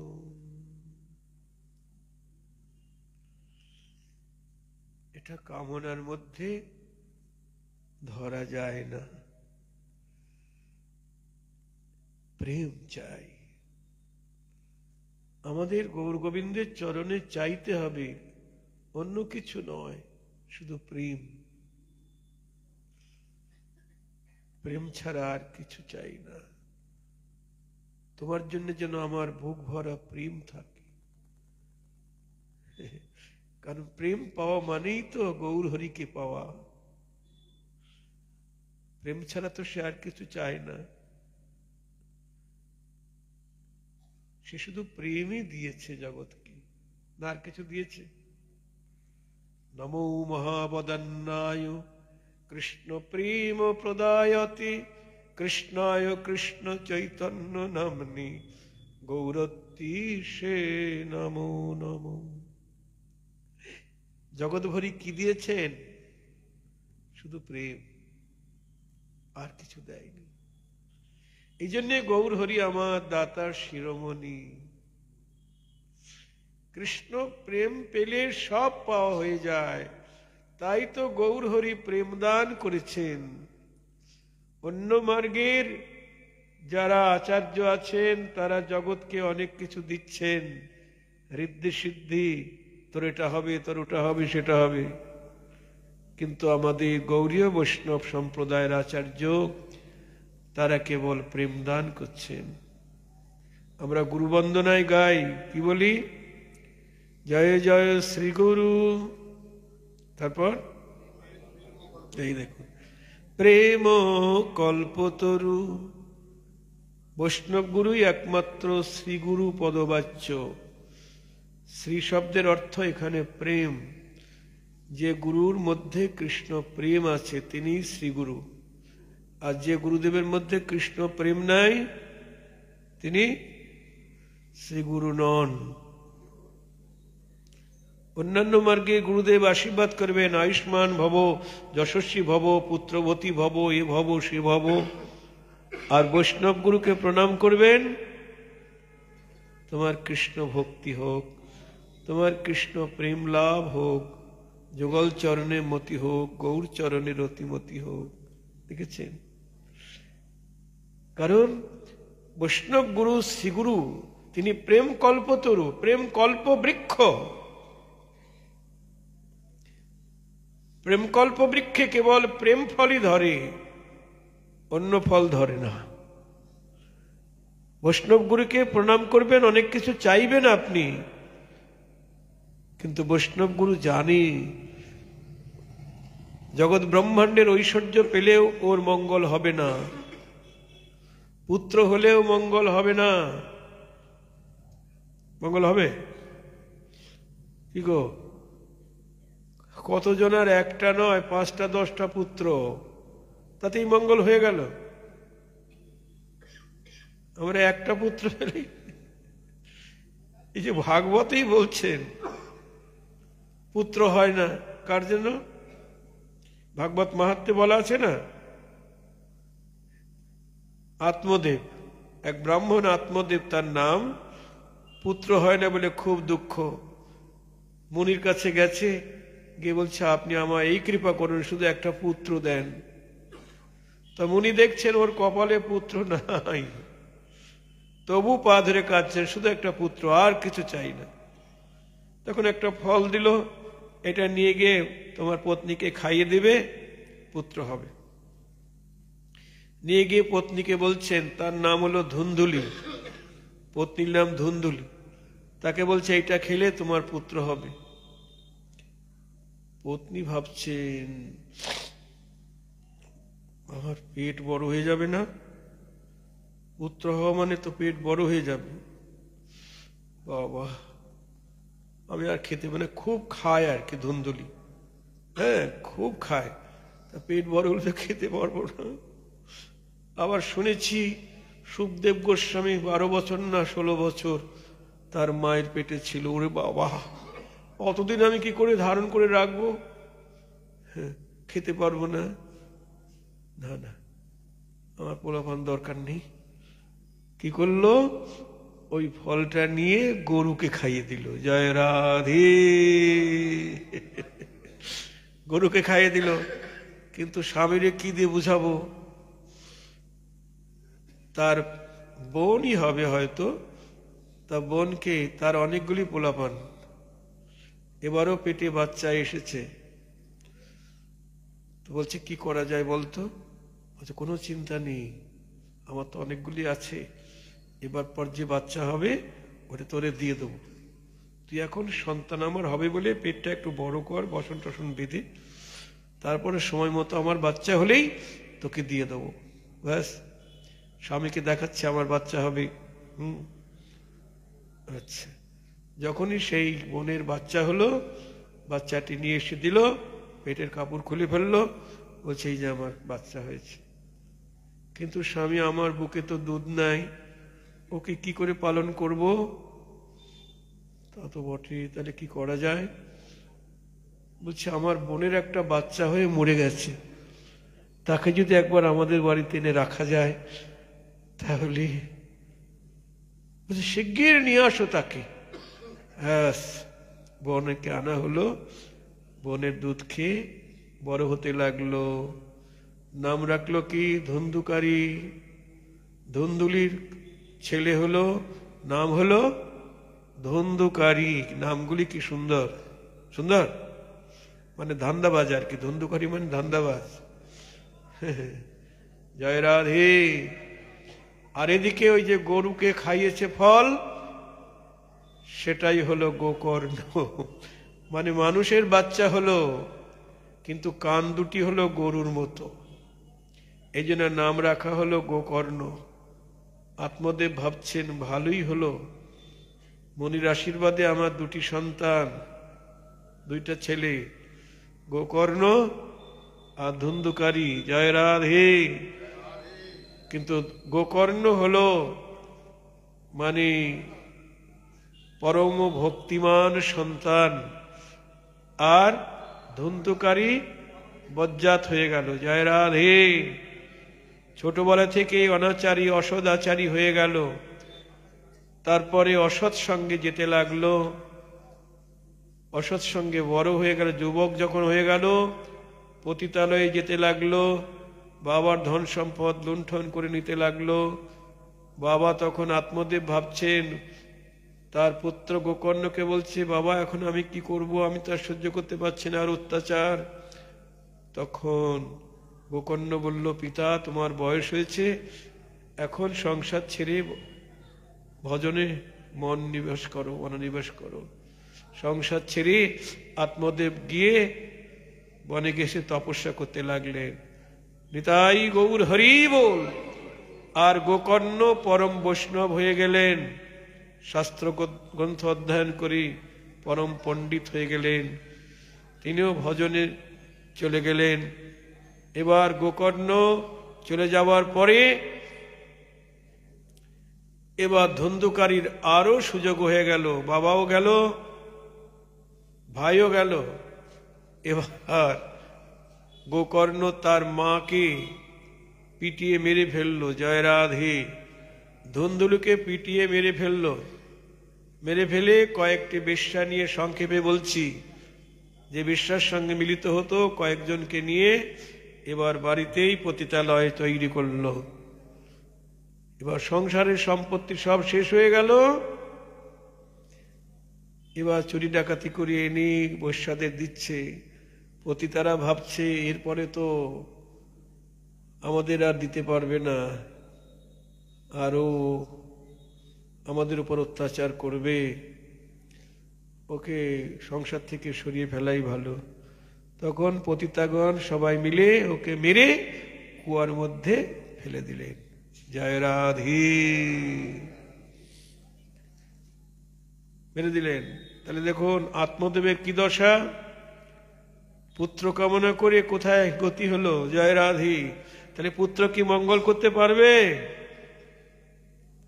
হ্যাঁ, ওই যে মুনির বরে যে পুত্রটা হয়েছে গাভীর পেটে, ওইটাই মঙ্গল করলেন, তাকে ভজনে পাঠিয়ে দিলেন। আবার ওই পুত্র গোকর্ণই ফিরে এসে যখন ঘরে ফিরলেন, তখন কুয়ার মধ্যে থেকে শব্দ হচ্ছে, কে তুমি? বলছে, আমি তোমার ভাই ধুন্ধুকারী, এরকম আমি প্রেজ্জনী প্রাপ্ত হয়েছে, আমাকে উদ্ধার করো। তখন আত্মদেব ভাগবতের অনুষ্ঠানের আয়োজন করলেন। 7 দিন ধরে ভাগবত শ্রবণ করে তারপর সেই ধুন্ধুকারী উদ্ধার হয়ে গেল। তা দেখুন, দরকার নাই, যাদের পুত্র হয় না তাদের কোনো দরকার নেই, হলেও ভালো, না হলে আরো ভালো। বাবা নিতাই গৌর হরি বল। কোনো দরকার নেই, কোনো কামনা নয়, কেবল প্রেম। রাধা কৃষ্ণ করো ধ্যান, স্বপ্নেও না বলো আন, প্রেম বিনা কিছু নাহি চাও। কেবল রাধা কৃষ্ণের ধ্যান করো। ঠাকুর মশাই বলছেন প্রেম ভক্তি চন্দ্রিকায়, স্বপ্নেও না বলো আন, প্রেম বিনা কিছু নাহি চাও।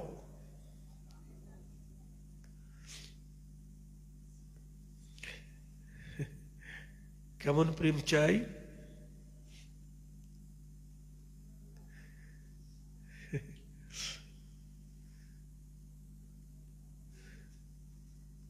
জল বিনা যেন মিন। কেমন প্রেমিক হতে হবে? জল বিনা যেন মিন, দুঃখ পায় আয়ুহীন, প্রেম বিনা এই মতো ভক্ত। যারা প্রেমিক ভক্ত তাদের স্বভাব কেমন? জল বিনা যেন মিন, দুঃখ পায় আয়ুহীন। মাছ থেকে যদি জলকে ডাঙায় তোলা হয়, কেমন দশা হয় গো? কেমন করে? ছটফট করে, করতে করতে তারপরে মারা যায়। প্রেম বিনাই মতো ভক্ত, যারা কৃষ্ণ প্রেমিক যারা, তারা প্রেমের অভাবে ছটফট করে। কৃষ্ণ প্রেম পেলেই তাদের আনন্দ। কৃষ্ণ প্রেমিক হলে তারা ছটফট করে, হাসে কান্দে নাচে গায়, শ্বেত কম্পশ্রু পুলক বৈবর্ণ। শুধু তাই নয়, আরো কৃষ্ণ প্রেমিকের দশা কেমন? জল বিনা যেন মিন, দুঃখ পায় আয়ুহীন, প্রেম বিনা এই মতো ভক্ত। চাতক জলদ গতি, প্রেমের এমনি রীতি, যে জানে সে হয় অনুরক্ত। আর চাতক জলদ গতি, চাতক পাখি মেঘের বাড়ি ছাড়া অন্য বাড়ি পান করে না।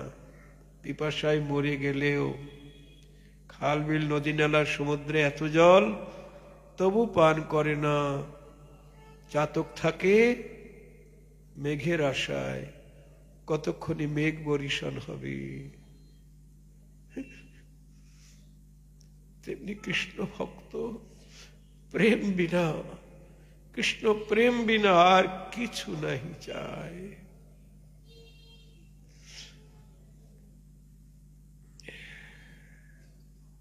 কৃষ্ণকে পেলেও পাওয়া হবে না যদি প্রেম না থাকে। তাকে ধরে রাখবে কি দিয়ে? তাকে বশ করতে গেলে কি দিয়ে বশ করতে হবে গো? মায়েরা বলুন, কি দিয়ে বশ করতে হবে? প্রেম দিয়ে বশ করতে হবে। রাধারানী প্রেম দিয়ে কৃষ্ণকে বশ করেছেন। এগো, তাই প্রেম ছাড়া আর কিছু নাহি চাই। চাতক জলদ গতি, প্রেমের এমনি রীতি, যে জানে সে হয় অনুরক্ত। লোভদ ভ্রমর যেন চকর চন্দ্রিকা তেন, প্রতিব্রতা জনার যেন পতি। আর কি? ভ্রমর যেমন ফুলের মধু ছাড়া আর কিছু পান করে না, পিপাসায় মরে গেলেও। আর চকর ও চন্দ্রিকা যেন চকর চাঁদের সুধা ছাড়া আর কিছু পান করে না। প্রতিব্রতা রমণী নিজের পতি ছাড়া আর কারো কথা ভাবে না। যত বড় সুন্দর পুরুষই হোক তার দিকে ফিরে তাকায় না। ঠিক শুদ্ধ ভক্ত যারা, তারা কৃষ্ণ প্রেম ছাড়া আর কিচ্ছু চাইবে না।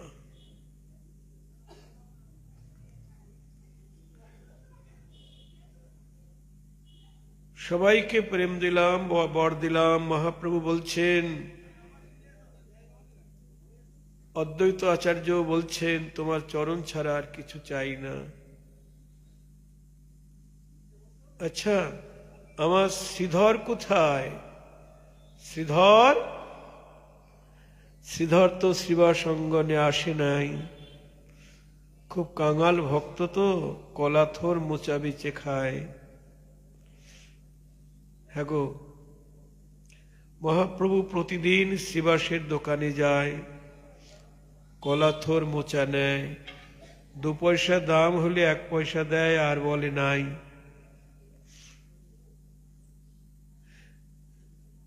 শ্রীধরকে বলে, তুমি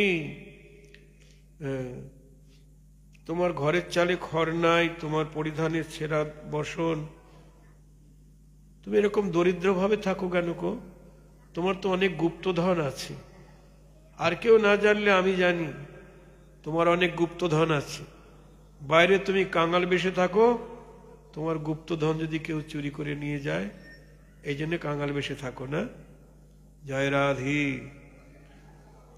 তোমার গুপ্তধন পরে নেবো, আজকের মতো থোর মোচা দাও। বলুন, শ্রীধরের গুপ্তধন কি আছে গো?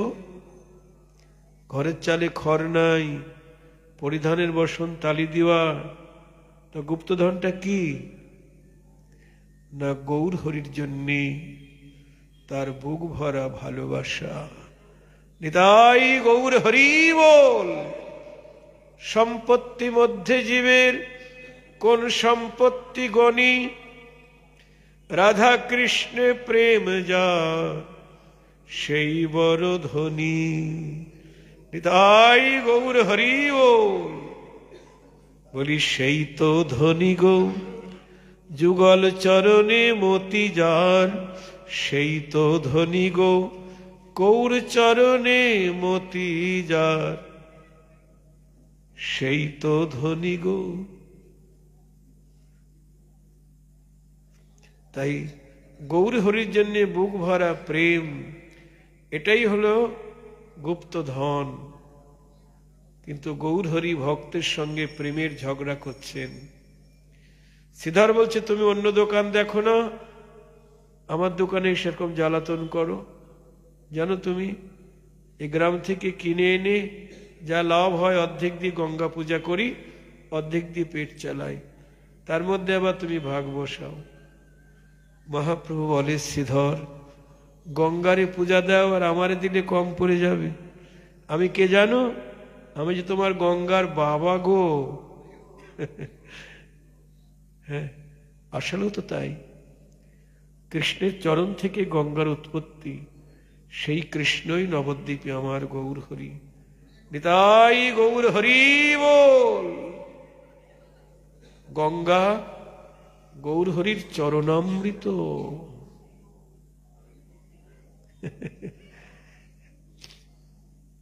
তাই গঙ্গায় যেন আমরা কোন রকম অপবিত্র না করি। গঙ্গা অপবিত্র হবে না, কিন্তু পুণ্ডরিক বিদ্যানিধি তিনি গঙ্গায় অনেক রাত্রিতে যেতেন, নিশির শেষে যেতেন। কারণ লোকে গঙ্গার উপর অবিচার অত্যাচার করবে, ওইটা সহ্য করতে পারবেন না বলে তিনি গিয়ে গঙ্গাকে স্পর্শ করে চলে আসতেন। কিন্তু আমরা গঙ্গায় কত নির্যাতন করি। এটা গৌর হরির চরণামৃত। চরণামৃত আমরা কি করি? অপবিত্র করি। চরণামৃত শ্রদ্ধা সহকারে সেবন করি।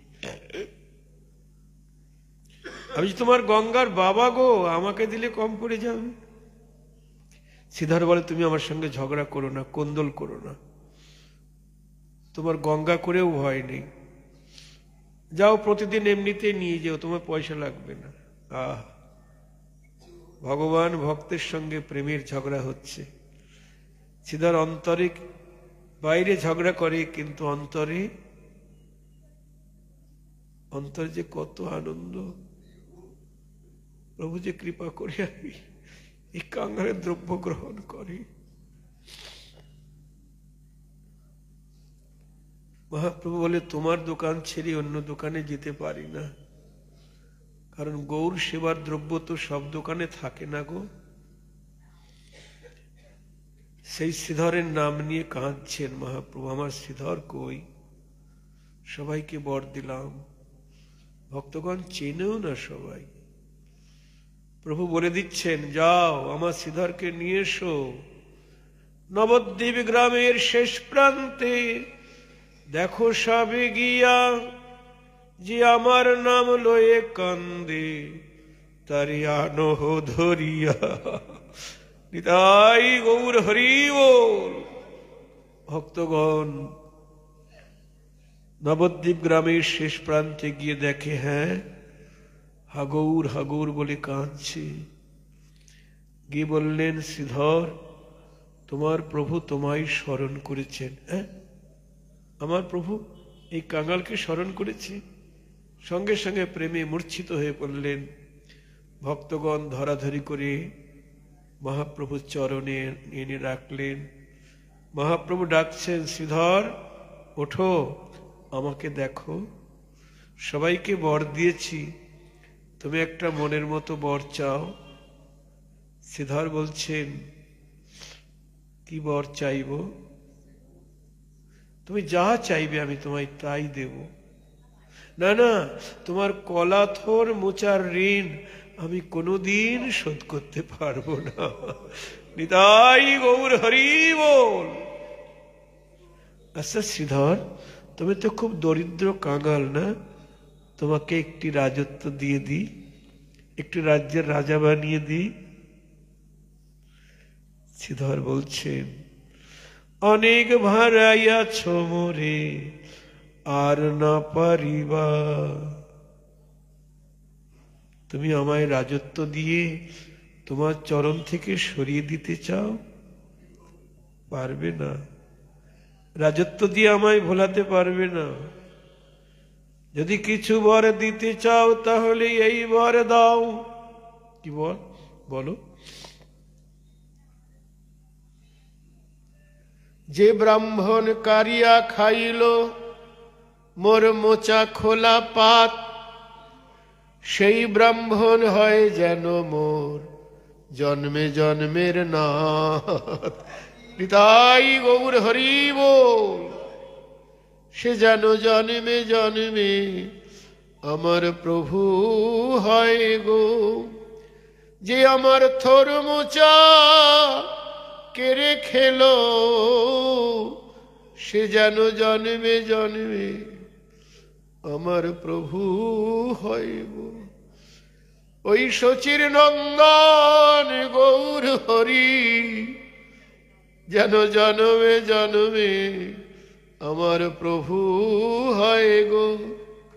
আর যেন এমনি ভাবে তুমি কেড়ে খেয়ো।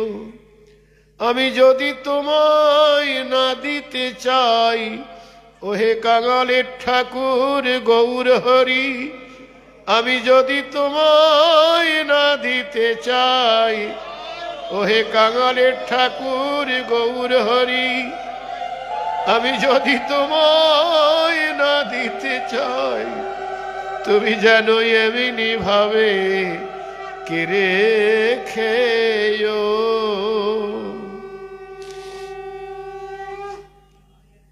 কিরকম কামনা! এটা কি আত্মসুখ কামনা? কি গো, নিজের সুখ কামনা না প্রভুর সুখ কামনা? তাই হবে শ্রীধর, তাই হবে। সবাইকে বর দিলাম, একজনা বাকি আছে। কে গো? আমার হরিদাস কোথায়? হরিদাস, হরিদাস সবার পিছনে বসে আছে। ও তো দৈনের চূড়ামণি, নিজেকে সবসময় অধম ভাবে, সবার পিছনে বসে আছে। হরিদাস আমার কাছে এসো। হরিদাস ঠাকুর কাছে এলেন, এসে মহাপ্রভুর চরণে পড়ে আছে। হরিদাস, সবাইকে বর দিয়েছি। প্রাণান্ত করিয়া মারিল যে যবন গণে, তাদেরও মঙ্গল চিন্তা তুমি করিলে ভালো মনি। যে পাইকেরা, যে যবনেরা তোমাকে 22 বাজারে বেত্রাঘাত করলো, তবু তাদের তুমি মঙ্গল চিন্তা করলে। জানো, যখন ওই জল্লাদেরা, পাইকেরা তোমাকে 22 বাজারে বেত্রাঘাত করছিল, আমি সইতে না পেরে সুদর্শন চক্রকে পাঠিয়েছিলাম, যাও সুদর্শন, যারা আমার হরিদাসকে প্রহার করছে তাদের ছিন্ন ভিন্ন করো। সুদর্শন চক্র গিয়েছিল, কিন্তু তুমি কি বললে? সুদর্শন চক্রকে বললে, প্রভু তুমি শান্ত হও, ওরা কি করছে ওরা অজ্ঞান, ওরা বোঝে না, ওদের তুমি ক্ষমা করে দাও। তুমি যখন ওদের হয়ে সুদর্শন চক্রের কাছে ক্ষমা চাইলে, আর সুদর্শন চক্র আঘাত করতে পারল না, ফিরে এলেন। আমি তখন তোমার অঙ্গে বেত্রাঘাত সইতে না পেরে কি করেছি জানো? দেখবে, এই দেখো, তোমার ওই অঙ্গের মারণ নিজে অঙ্গে পাতিলই, এই দেখো তার চিহ্ন আছে, মিছা নাহি কই। এই দেখো তার চিহ্ন আছে, মিছা নাহি কই। আমি নিজের অঙ্গে পেতে নিয়েছি, বলি তোমার অঙ্গে ওই চাবুকের আঘাত আমি নিজ অঙ্গে পেতে নিয়েছি। বলি এখনো তার চিহ্ন আছে, আমি নিজ অঙ্গে পেতে নিয়েছি। হরিদাস তাকিয়ে দেখেন মহাপ্রভুর পিঠের উপরে সেই চাবুকের চিহ্ন। নিতাই গৌর হরি বল। দেখুন, ভক্তকে দুঃখ দিলে ভগবান দুঃখ পায়, এটাই তার প্রমাণ। আমরা যেন মনের ভুলে কখনো হরিভক্তকে দুঃখ না দিই। সাধব হৃদয়মধ্যম সাধুনাং হৃদয়ন্তহম মদন্যতে ন জানন্তি নাহং তেভ্য মনা গোপী। দুর্বাসা মুনিকে ভগবান নারায়ণ বলেছিলেন, যখন দুর্বাসা মুনি জটা ছিঁড়ে দৈত্য সৃষ্টি করে অম্বরীশের উপরে আক্রমণ করলেন সেই দৈত্য, তখন ভগবান সুদর্শন চক্র দ্বারা তাকে ছিন্ন ভিন্ন করেছিলেন। আর সুদর্শন তখন দুর্বাসা মুনিকে ধাওয়া করলেন, তাকে মারবে। কেন না? ভক্ত অম্বরীশকে দুঃখ দিয়েছে। এই দেখুন, দুর্বাসা মুনি একবার ভোলানাথের কাছে গেলেন, আমায় রক্ষা করো। ভোলানাথ বললেন, আমি কোথায় জায়গা দেব? হরিভক্তের যারা দুঃখ দেয় তাদের জায়গা আমার কাছে নেই। ব্রহ্মার কাছে গেলেন, তিনিও বললেন হবে না। নারায়ণের কাছে বললেন, নারায়ণ বললেন, আমি কোথায় জায়গা দেব? আমি ভক্তের বাড়ি থাকি। সাধব হৃদয় মধ্যম, সাধু আমার হৃদয়, আমি সাধু হৃদয়। ভক্তের হৃদয়ে কৃষ্ণের সতত বিশ্রাম। সেই ভক্তকে যারা দুঃখ দেয় তাদের নিস্তার নেই। দুর্বাসাকে বললেন, একমাত্র অম্বরীশই তোমাকে রক্ষা করতে পারেন। দুর্বাসা মুনি ছুটে গেলেন অম্বরীশের কাছে, তুমি আমায় ক্ষমা করে দাও, আমি তোমায় দুঃখ দিয়েছি। তখন সুদর্শন চক্র ফিরে গেলেন।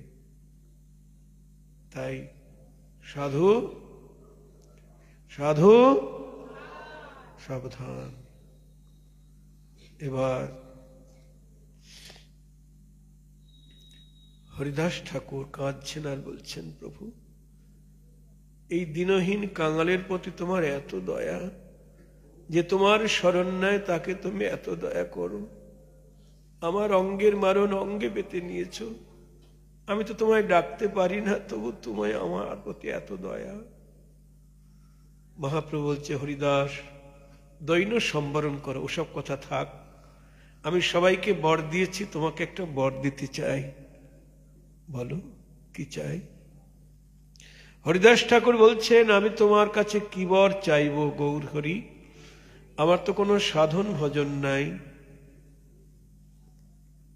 দেখুন কি বলছেন, যে প্রতিদিন 3 লক্ষ হরিনাম করে, আর সে কিনা বলছে আমার কোনো সাধন ভজন নাই, কোন আশায় তোমার কাছে বর চাইব? তবে আমার মনে হচ্ছে আমি যা কর্ম করেছি, পরজন্মে মানুষ হওয়ার কোনো আশা নাই। জয় রাধে। 3 লক্ষ হরিনাম করে যে, সে বলছে পরজন্মে মানুষ হওয়ার আশা নাই। গৌর হরি, মনে হচ্ছে পরজন্মে আমায় পশুই হতে হবে। এই কামনাটা কে করছেন? কথাগুলি কে বলছেন? নামাচার্য হরিদাস ঠাকুর। এনার পূর্ব পরিচয় কি জানেন? স্বয়ং সৃষ্টিকর্তা ব্রহ্মা। তিনি কর্মফল অনুসারে যবনকুলে জন্মগ্রহণ করেছেন, যবনোচিত আচরণ করেছেন ব্রহ্মা হয়ে, কৃষ্ণের বাছুরগুলি চুরি করেছেন বলে। জয় রাধে। কৃষ্ণের বাছুর চুরি করেছেন ব্রহ্মা দাপর যুগে, আর তার ফলস্বরূপ যবনকুলে জন্মগ্রহণ করেছেন। সেই ব্রহ্মাই আজ হরিদাস ঠাকুর হয়ে বলছেন, আমার কর্মফল অনুসারে আমাকে পশুকুলেই জন্ম নিতে হবে। তা গৌর হরি, পশু তো হতেই হবে, তুমি আমাকে এই বর দাও। সচিরনন্দন বাপ, এই কৃপা করো মোরে, একটি কুকুর করিয়া মোরে রাখো তোমার ভক্তের দ্বারে।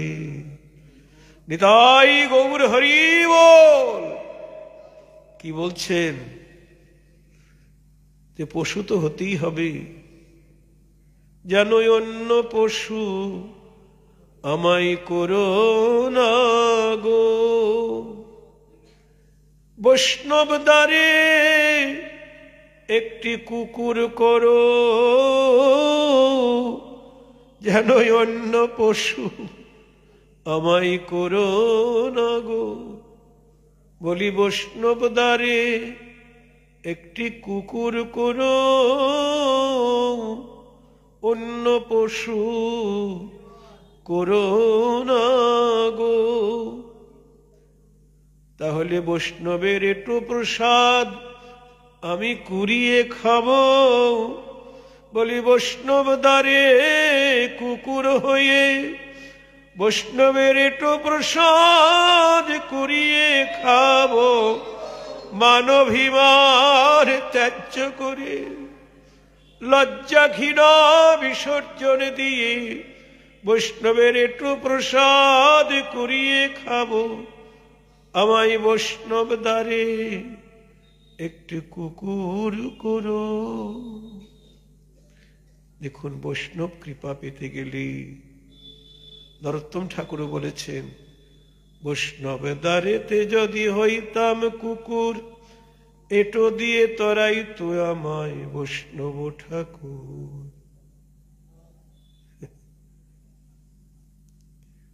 গুরু বৈষ্ণবের কৃপা পেতে গেলে কুকুরের মতো নির্লজ্জ হতে হবে, কুকুরের মতো বেহায়া হতে হবে। বৈষ্ণব গুরুদেব তাড়িয়ে দিলেও মান অভিমান থাকলে চলবে না, আবার আসতে হবে। কুকুরকে যেমন তাড়িয়ে দিচ্ছেন, আবার বলছেন আয় আয়, আবার আনন্দে লেজ নাড়াতে নাড়াতে আসছে। মান অভিমান আছে কুকুরের? আর আমি গুরুদেবের কাছে গেলাম, বৈষ্ণবের কাছে গেলাম, হ্যাঁ, মান অভিমান কত। গুরুদেব একটু মন্দ বললেন, থাকুম না, কত জায়গা আছে থাকার, তাই না? না, গুরুদেব অনেক পরীক্ষা করবেন, তাড়িয়ে দিবেন তোমাকে।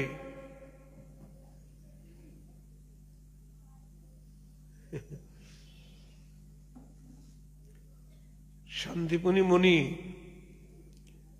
তার গুরুপাঠে আছেন, আরো অনেক শিষ্যরা, সন্দীপনী মুনির মতো আরো অনেক শিষ্য আছেন। তো সবাইকে গালাগালি করে পিটিয়ে টিটিয়ে একে একে সব চলে গেছে। সন্দীপনী মুনি ভাবছেন, যতই আমাকে গুরুদেব মারধর করুক বা গালিগালাজ করুক, আমি যাব না, গুরুদেবের চরণ ছেড়ে আর যাব না। সবাই চলে গেছে, একা আছে সন্দীপনী মুনি।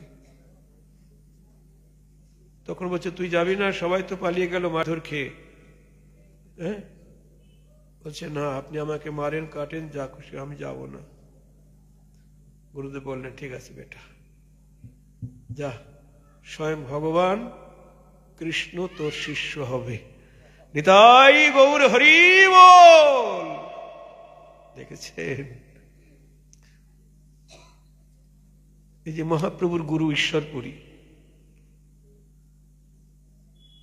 তিনি তার গুরুদেব মাধবেন্দ্র পুরীর সেবা করেছেন, নিচ সেবা।